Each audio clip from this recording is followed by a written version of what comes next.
আসসালামু আলাইকুম।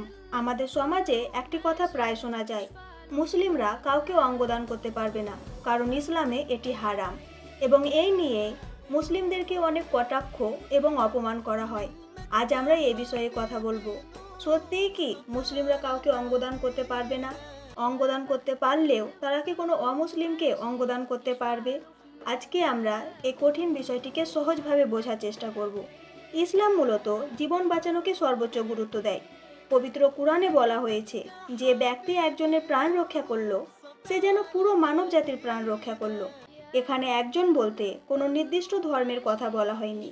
এখানে একজন বলতে মুসলিম অমুসলিম নির্বিশেষে পুরো মানব জাতিকে বোঝানো হয়েছে। এই আয়াতের ওপর ভিত্তি করে বিশ্বের বড় বড় ফিকা একাডেমিগুলো অঙ্গদানকে একটি মানবিক ও পুণ্যময় কাজ হিসেবে স্বীকৃতি দিয়েছেন। এখানে অনেকের প্রশ্ন হতে পারে, সরাসরি হাদিসে কি অঙ্গদানের কথা আছে?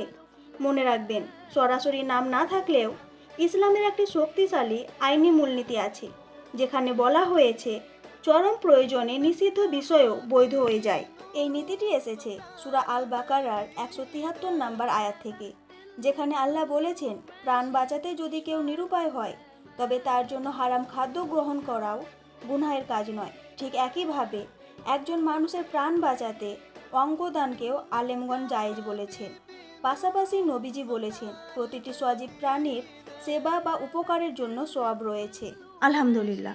তবে অঙ্গদানের ক্ষেত্রেও কিছু শর্ত আছে। দান নিঃস্বার্থ হবে। ইসলামে অঙ্গ কেনা বেচা বা অঙ্গ নিয়ে ব্যবসা করা হারাম। তাই অঙ্গদান নিঃস্বার্থভাবে হতে হবে, কারোর প্রাণ বাঁচানো তাগিদে। জীবনের ঝুঁকি, জীবিত অবস্থায় দাতা এমন কোনো অঙ্গ দান করতে পারবে না যার জন্য তার নিজের জীবন ঝুঁকিতে পড়ে যাবে। সম্মতি, দাতা বা তার পরিবারের অনুমতি থাকতে হবে। এখানে কেউ তাকে ব্ল্যাকমেল করতে পারবে না। অপরিহার্যতা, যখন উন্নত চিকিৎসা বা অন্য কোনো উপায়ে রোগীকে বাঁচানো সম্ভব নয়, কেবল তখনই কেউ অঙ্গ দান করতে পারবে। প্রজনন অঙ্গ নিষিদ্ধ।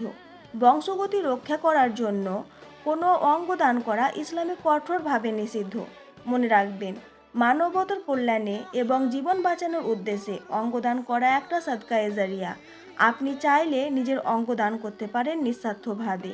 মনে রাখবেন, ইসলাম হচ্ছে মানবতার ধর্ম। ইসলাম হচ্ছে শান্তির ধর্ম।